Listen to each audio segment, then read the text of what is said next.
हम लोग next question पर आते हैं। इस क्वेश्चन को भी समझिएगा। इनफैक्ट जितने भी क्वेश्चन वीडियो लेक्चर में किए जा रहे हैं सारे क्वेश्चन को ध्यान से समझिएगा, सब इंपॉर्टेंट क्वेश्चंस किए जा रहे हैं। हाँ, एक सबसे इंपॉर्टेंट पॉइंट जो मैं बताना भूल गया हूं वो मैं आप लोगों को बता देता हूं। देखिए, मोल कॉन्सेप्ट में हम लोग बहुत सारा टॉपिक पढ़े हैं। अगर टॉपिक का नाम याद दिलवाया जाए तो टॉपिक को समझिए। मोल का डिफिनीशन पढ़ें, एवोगाड्रो नंबर क्या होता है, atomic mass unit, atomic weight, molecular weight, average atomic weight, average molecular weight, mole fraction, vapour density, specific gravity, ऐसे बहुत सारे टॉपिक। अगर पूछा जाए सर मोल में सबसे ज़्यादा इंपॉर्टेंट टॉपिक कौन सा है, तो मोल के लिए अगर कंपटीशन पर्पस से पूछा जाए दो टॉपिक मोस्ट इंपॉर्टेंट है। दो टॉपिक मोस्ट इंपॉर्टेंट कौन कौन से हैं? तो एक है कॉन्सेंट्रेशन टर्म्स जो हम लोग पढ़ चुके हैं, molarity, molality, percentage concentration, parts पर मिलियन, बिलियन, ट्रिलियन। तो ध्यान रखिए पूरे मोल कॉन्सेप्ट के चैप्टर में दो टॉपिक मोस्ट इंपॉर्टेंट है। कौन कौन सा? कॉन्सेंट्रेशन टर्म्स और दूसरा हम लोग का कौन सा? बैलेंस्ड रिएक्शन, जो अभी हम लोग पढ़ रहे हैं। बैलेंस रिएक्शन से रिलेटेड अगर आईआईटी का या मेडिकल का नीट का क्वेश्चन उठाकर देख लीजिए या आईआईटी का क्वेश्चन उठाकर देख लीजिए, मतलब किसी भी मेडिकल एग्जाम या किसी भी इंजीनियरिंग एग्जाम में चले हम लोग, तो मोल कॉन्सेप्ट के चैप्टर से इन दोनों टॉपिक पर, कॉन्सेंट्रेशन टर्म्स और बैलेंस रिएक्शन पर मोस्ट ऑफ द क्वेश्चन पूछे गए हैं। और कॉन्सेंट्रेशन टर्म्स के बारे में तो मैं बता ही चुका हूं, ये 12th बोर्ड का भी पार्ट है। अब आप लोग जब 12th बोर्ड दीजिएगा, गवर्नमेंट कोई रूल्स में चेंज करे तो एक अलग बात है, लेकिन अभी प्रेजेंटली बोला जाए तो ये 12th बोर्ड का पार्ट है। तो मोल के लिए ये दो टॉपिक मोस्ट इंपॉर्टेंट है। ज़्यादातर क्वेश्चन एग्जाम में यहीं से रहते हैं। और खास कर बैलेंस रिएक्शन, अगर बैलेंस रिएक्शन का कॉन्सेप्ट पकड़ में नहीं आया तो ध्यान रखिए आगे बहुत सारे चैप्टर ऐसे मिलेंगे जिसमें रिएक्शन ही रहेगा। फॉर एग्जाम्पल मैं 11th की बात करूँ, केमिकल इक्विलिब्रियम, पूरा चैप्टर रिएक्शन पर ही बेस्ड है। आयनिक इक्विलिब्रियम, वहाँ भी रिएक्शन मिलेंगे। 12th के चैप्टर की बात करूँ, केमिकल काइनेटिक्स, वहाँ भी रिएक्शंस ही मिलेंगे। तो बैलेंस रिएक्शन उतना ही ज़्यादा इंपॉर्टेंट है क्योंकि आगे के चैप्टर में हम लोग को खूब यूज में आने वाला है। तो ध्यान में रखें ये दो टॉपिक हम लोग के लिए मोस्ट इंपॉर्टेंट है। क्यों? क्योंकि मोस्ट ऑफ द क्वेश्चन इन्हीं दोनों टॉपिक से पूछे गए हैं। चलिए अब हम लोग आते हैं नेक्स्ट क्वेश्चन पर। ये जो क्वेश्चन दिया गया है इसको समझा जाए। बोला क्या जा रहा है, 1 gram of N alloy of aluminium and magnesium. तो एल्युमिनियम और मैग्नीशियम का एलॉय लिया गया है। तो लिखिए इंफॉर्मेशन को,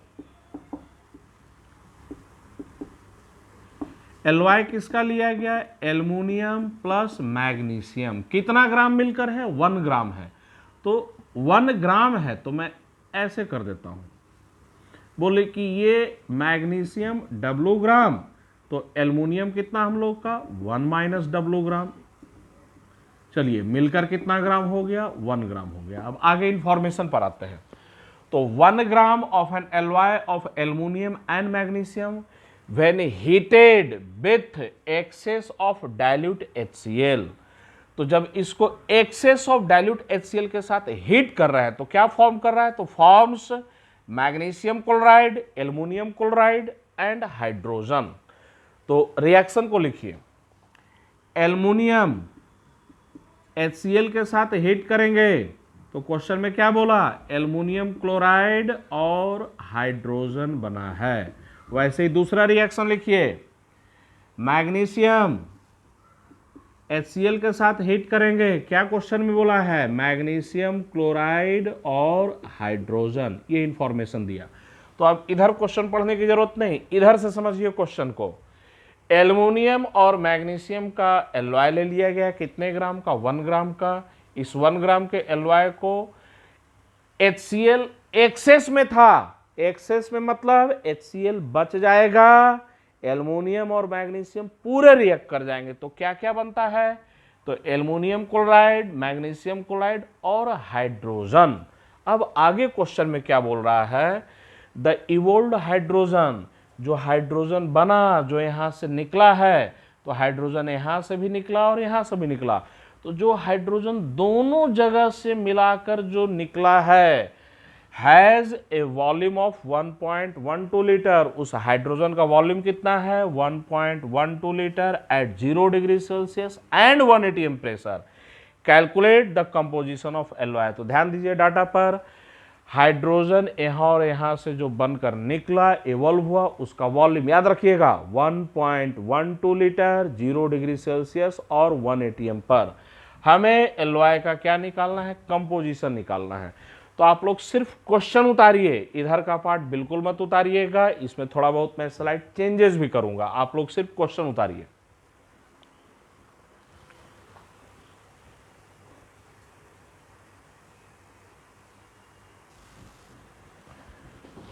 चलिए अब क्वेश्चन सारा हम लोग का इधर सारा इंफॉर्मेशन यहाँ दिया हुआ है, एक बार क्वेश्चन को हम लोग उसके इंफॉर्मेशन को दिमाग में बैठा लें। देखिए यहाँ पर बताइए, LOI किसका लिया गया? एल्युमिनियम और मैग्नीशियम का। कितना ग्राम लिया गया? 1 ग्राम।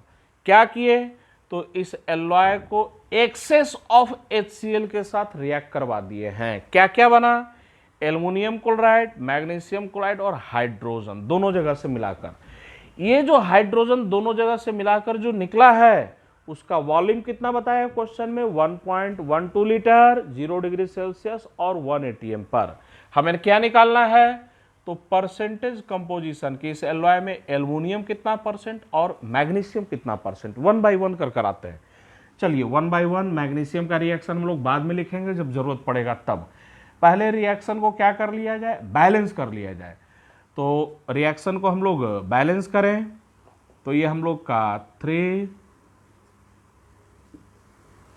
और हाइड्रोजन यहां पर कर दीजिए 3/2। चलिए पूरा रिएक्शन क्या हो गया हम लोग का? बैलेंस हो गया। थोड़ा यहां भी हम लोग चेंज करें।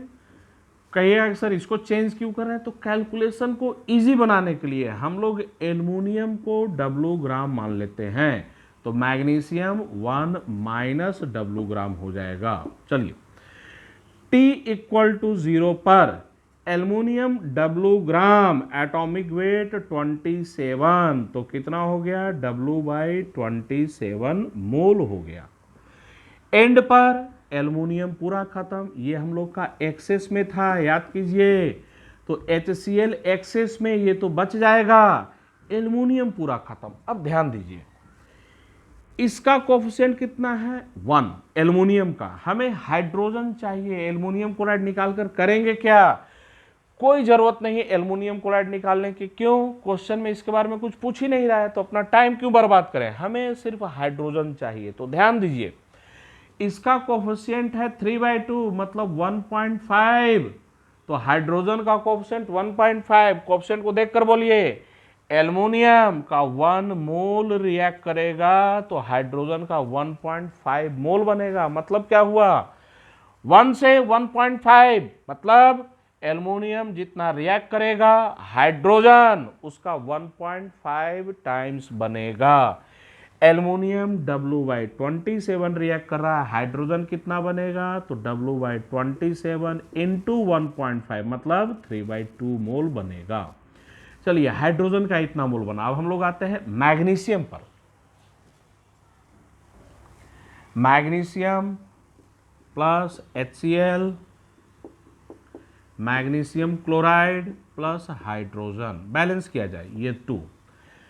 T = 0 पर स्टार्टिंग टाइम HCl हम लोग का एक्सेस में है, याद रखिएगा। मैग्नीशियम 1 - W ग्राम, तो 1 - W, मैग्नीशियम का एटॉमिक वेट कितना? 24, तो मैग्नीशियम 1 - W ग्राम, एटॉमिक वेट 24 से डिवाइड कर दिए, ये मैग्नीशियम का मोल। और HCl एक्सेस में, यह स्टार्टिंग टाइम पर T = 0 पर। एंड पर बात करें हम लोग, भाई HCl एक्सेस में ये बच जाएगा, मैग्नीशियम पूरा रिएक्ट कर जाएगा, खत्म। और अब देखिए रिएक्शन बैलेंस है। मैग्नीशियम का कोफिशिएंट चेक कीजिए 1, हाइड्रोजन का कोफिशिएंट चेक कीजिए 1, मतलब मैग्नीशियम का 1 मोल रिएक्ट करेगा तो हाइड्रोजन का 1 मोल बनेगा। मतलब मैग्नीशियम जितना मोल रिएक्ट करेगा, हाइड्रोजन का उतना ही मोल बनेगा। Magnesium 1 minus W divided by 24 react कर रहा है, तो हाइड्रोजन कितना बनेगा 1 माइनस डब्लू डिवाइडेड बाई 24 मोल। तो हाइड्रोजन प्रोड्यूस्ड। अब हाइड्रोजन जो हम लोग का प्रोड्यूस हुआ है वो कितना प्रोड्यूस हुआ है, तो 1 minus W divided by 24 plus, इसको भी हम लोग सोल्व कर लें, इसको सोल्व कर ले। यहाँ पर 3 और 27 कैंसल आउट कीजिए, कितना 9, ये आ जाएगा W by 18 mole, W by 18 मोल। चलिए, तो हाइड्रोजन प्रोड्यूस्ड यहाँ से इतना मोल बना, और मैं एल्युमिनियम से कितना मोल बना है, तो W बाई 18 मोल बना है, हाइड्रोजन का इतना मोल बना। अब आगे आइए, हम लोग STP NTP जब पढ़े थे तो ये बताइए, किसी भी गैस का वॉल्यूम दिया हुआ है 0 डिग्री सेल्सियस और 1 atm पर, उसे मोल में कन्वर्ट करना है। कैसे कन्वर्ट करेंगे, याद कीजिए, अगर किसी गैस का वॉल्यूम 0 डिग्री सेल्सियस और 1 atm पर दिया हुआ है, मोल में कन्वर्ट करना है। कैसे कन्वर्ट करेंगे, 22.4 से क्या कर देंगे, डिवाइड कर देंगे, तो हाइड्रोजन 1.12 लीटर बना, हाइड्रोजन 1.12 लीटर बना है। मोल में कन्वर्ट करना है, इसे 22.4 से क्या कर दें हम लोग, डिवाइड कर दें।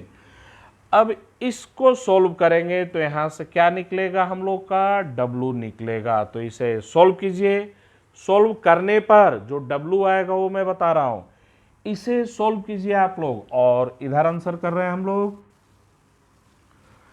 इसे सोल्व करने के बाद जो W निकलेगा वो W मैं बता रहा हूं, W बराबर आएगा हम लोग का 0.6, तो W आ गया 0.6 ग्राम। तो इसका मतलब एल्युमिनियम यहाँ पर देखिए 0.6 ग्राम है।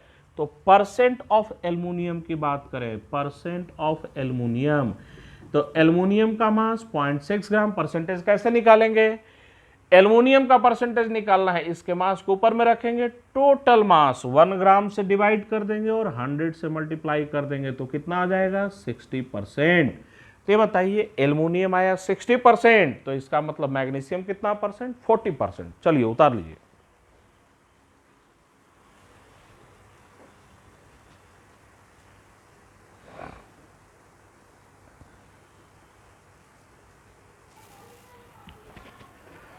हम लोग आते हैं नेक्स्ट कॉन्सेप्ट पर, परसेंटेज यील्ड या परसेंटेज इफिशियंसी। समझिए, परसेंटेज यील्ड या परसेंटेज इफिशियंसी किसे कहते हैं, अभी ध्यान से समझना है, उतारना कुछ भी नहीं है। एक सिंपल सा रिएक्शन दिया जा रहा है, नाइट्रोजन और हाइड्रोजन रिएक्ट कर कर क्या बना रहे हैं, अमोनिया बना रहे हैं। अभी तक जितना भी हम लोग पढ़े हैं, जो भी नॉलेज हम लोगों के पास में, उस नॉलेज के बेसिस पर आंसर दीजिएगा। स्टार्टिंग में t = 0 पर नाइट्रोजन का 1 मोल लिया गया और हाइड्रोजन का 3 मोल लिया गया। तो एंड पर बताइएगा, एंड पर अमोनिया का कितना मोल बनेगा। अभी तक जितना भी पढ़े हैं उस नॉलेज के बेसिस पर बताइए। नाइट्रोजन का 1 मोल लिए, हाइड्रोजन का 3 मोल लिए, अमोनिया का कितना मोल बनेगा, तो आप लोग का आंसर होगा 2 मोल। बिल्कुल सही। लेकिन ये जो हम लोग बता रहे हैं, ये ऑन पेपर कोई एक्सपेरिमेंट नहीं किए हैं, थ्योरी के बेसिस पर बता रहे हैं। हम लोगों ने बैलेंस रिएक्शन में जो भी थ्योरी पढ़ा है, उस थ्योरी के बेसिस पर क्या बता रहे हैं कि अमोनिया का 2 मोल बनेगा। तो ये जो 2 मोल है, इसे हम लोग कहते हैं थ्योरेटिकल अमाउंट। थ्योरेटिकल अमाउंट, कोई प्रैक्टिकल नहीं करने गए, हम लोग लैब में वर्क नहीं कर रहे हैं। हम लोग तो भाई कागज कलम लिए, इसका 1 मोल, इसका 3 मोल, थ्योरी तो यही कहता है कि इसका 2 मोल बनेगा। तो अभी तक जो अमाउंट हम लोग बता रहे थे वो थ्योरेटिकल अमाउंट है। अब ध्यान से समझिए, अमोनिया का जो एक्चुअल अमाउंट बनेगा वो 2 मोल से कम ही रहेगा, लेस देन 2 मोल। ये एक्चुअल अमाउंट, या बोले एक्सपेरिमेंटल अमाउंट। एक्सपेरिमेंटल, हम लोग जब एक्सपेरिमेंट करेंगे तो नाइट्रोजन और हाइड्रोजन लिए, एक्सपेरिमेंट कर दिए, रिएक्शन करवा दिए, तो जो एक्चुअल में अमाउंट मिलेगा वो 2 मोल से कम ही रहेगा। अब ध्यान से समझिए कॉन्सेप्ट। तो कोफिशिएंट को देखकर जो हम लोग आंसर देते हैं वो एक्चुअल अमाउंट नहीं होता है भाई। कोफिशिएंट को देखकर जो आंसर दिया गया वो तो थ्योरी के बेसिस पर दिया गया, वो थ्योरेटिकल अमाउंट है। जब उस रिएक्शन को लैब में हम लोग करते हैं तो जो एक्चुअल अमाउंट मिलता है वो थ्योरेटिकल अमाउंट से कम होता है। अब इसके पीछे का रीजन समझिए। सर ये एक्चुअल अमाउंट थ्योरेटिकल अमाउंट से कम क्यों होता है, तो इसको समझिए। तो इसके कई रीजन होते हैं। मेनली 2 रीजन को हम लोग यहां पर डिस्कस करेंगे। तो एक्चुअल अमाउंट या एक्सपेरिमेंटल अमाउंट थ्योरेटिकल अमाउंट से हमेशा कम मिलेगा। इसके कई रीजन होते हैं, लेकिन मेनली 2 फैक्टर हम लोग यहां पर डिस्कस करने जा रहे हैं। पहला फैक्टर, बहुत सारे रिएक्शन रिवर्सिबल होते हैं। तो जैसे इसी रिएक्शन की बात करें तो ये एक रिवर्सिबल रिएक्शन है। तो जरा ये बताइए, हम लोग ये तो बोल दिए कि 1 मोल और 3 मोल रिएक्ट करेगा तो 2 मोल बनेगा, लेकिन रिएक्शन है रिवर्सिबल। अमोनिया जैसे ही बनेगा, अमोनिया से वापस क्या बन जाएगा, नाइट्रोजन और हाइड्रोजन। तो भाई अमोनिया 2 मोल बना तो, लेकिन उससे वापस नाइट्रोजन और हाइड्रोजन भी बन गया। तो फाइनल में अमोनिया का जो मोल रहेगा वो 2 मोल से क्या रहेगा, कम रहेगा। एक रीजन। तो एक्चुअल अमाउंट थ्योरेटिकल अमाउंट से ऑलवेज कम मिलेगा। उसके पीछे का मेनली 2 रीजन मैं डिस्कस करने जा रहा हूं, जिसमें से पहला reason, most of the reactions are reversible. दूसरे रीजन को समझिए। दूसरा रिएक्शन, मान लिया जाए, बोला जाए कि सर नहीं ये इरिवर्सिबल ही रिएक्शन है, ऐसा हम लोग एज्यूम कर ले कि रिएक्शन इरिवर्सिबल ही है। इसी कंटेनर में नाइट्रोजन और हाइड्रोजन ले लिया गया और हम लोग एज्यूम कर रहे हैं कि ये रिएक्शन इरिवर्सिबल ही है, तो फिर भी अमोनिया का 2 मोल नहीं बनेगा। रीजन समझिए। तो होता क्या है, हम लोग तो ये सोच रहे हैं कि नाइट्रोजन और हाइड्रोजन रिएक्ट कर अमोनिया बना रहा है, लेकिन इसी कंटेनर में साइड से एक दूसरा रिएक्शन भी हो रहा है। नाइट्रोजन और हाइड्रोजन रिएक्ट कर N2H4 हाइड्राजाइन भी बना दे रहा है। इसे हम लोग बोलते हैं हाइड्राजाइन। तो इसी कंटेनर में साथ साथ साइमल्टेनियसली दूसरा रिएक्शन भी हो रहा है। नाइट्रोजन और हाइड्रोजन रिएक्ट कर अमोनिया तो बना ही रहे हैं, साथ साथ हाइड्राजाइन भी बना दे रहे हैं। तो जरा ये बताइए, नाइट्रोजन का कितना मोल लिए थे, 1 मोल। हाइड्रोजन का कितना मोल लिए थे, 3 मोल। तो ध्यान दीजिए, नाइट्रोजन का 1 मोल लिए थे तो 1 मोल पूरा का पूरा यहां से रिएक्ट नहीं किया। नाइट्रोजन का 1 मोल दोनों जगह से मिलाकर रिएक्ट किया है। तो अगर मैं बोलूं कि नाइट्रोजन यहां से 0.5 मोल रिएक्ट किया, तो जरा आंसर दीजिए। नाइट्रोजन का 1 रिएक्ट करेगा तो अमोनिया का 2 बनेगा। नाइट्रोजन का 0.5 रिएक्ट करेगा तो अमोनिया का तो 1 ही मोल बनेगा। तो ऐसे रिएक्शन को हम लोग बोलते हैं साइड या पैरेलल रिएक्शन। तो हम लोग क्या सोच रहे थे, हम लोग ये सोच रहे थे कि नाइट्रोजन और हाइड्रोजन लिए उससे अमोनिया बनेगा। हाँ बिल्कुल सही, ये 1 मोल ये 3 मोल, तो अमोनिया का 2 मोल बनेगा। लेकिन एक्चुअल में क्या हो रहा था कि नाइट्रोजन और हाइड्रोजन जो लिए तो इस कंटेनर में अमोनिया के साथ साथ हाइड्राजाइन भी बनने लगा, पैरेलल रिएक्शन होने लगा, साथ साथ में दूसरा रिएक्शन भी होने लगा, जिसके कारण से ये एक्चुअल अमाउंट 2 मोल से क्या रहेगा, कम रहेगा। तो मैं रिपीट कर रहा हूं कॉन्सेप्ट को। हम लोग कोफिशिएंट को देखकर जो प्रोडक्ट का अमाउंट बताते हैं वो थ्योरेटिकल अमाउंट है, वो थ्योरी के बेसिस पर बताया जा रहा है।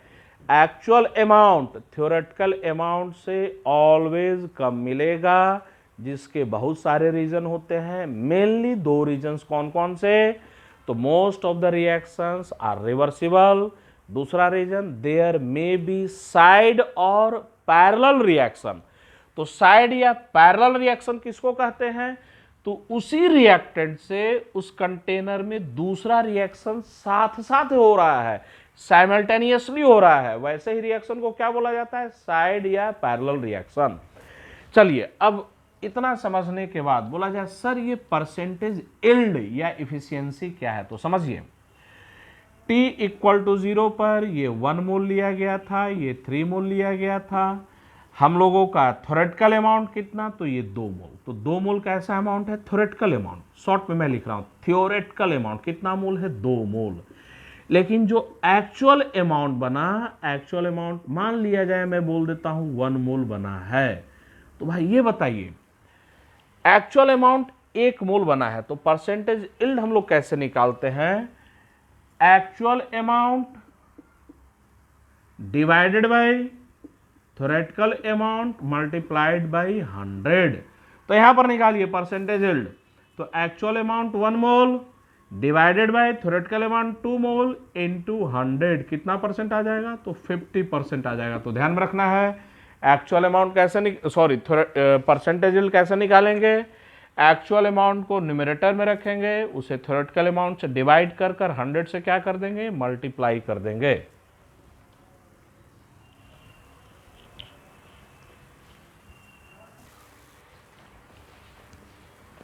चलिए ध्यान दीजिए, अभी जो कॉन्सेप्ट हम लोग सीखे हैं वही लिखा गया है, पढ़िए। In a chemical reaction actual amount produced is always less than theoretical amount. तो एक्चुअल अमाउंट जो हम लोग का प्रोड्यूस होता है वो थ्योरेटिकल अमाउंट से ऑलवेज क्या होता है, कम होता है।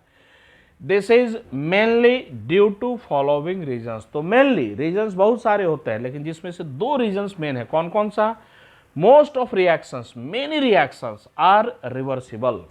दूसरा reason there may be side और पैरेलल रिएक्शन। तो हम लोग अगले वीडियो में साइड या पैरेलल रिएक्शन के बारे में डिटेल से डिस्कस करेंगे, लेकिन आज के क्लास में साइड या पैरेलल रिएक्शन का कॉन्सेप्ट आपको मिल चुका है।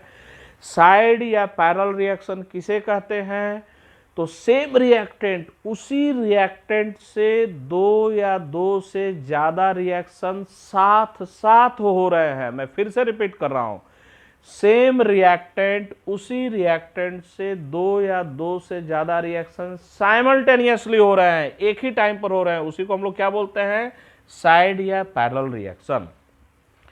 तो हम लोग परसेंटेज यील्ड कैसे निकालेंगे, एक्चुअल अमाउंट प्रोड्यूस न्यूमरेटर में रखना है, डिवाइडेड बाय थ्योरेटिकल अमाउंट, उसे 100 से क्या कर देंगे, मल्टीप्लाई कर देंगे।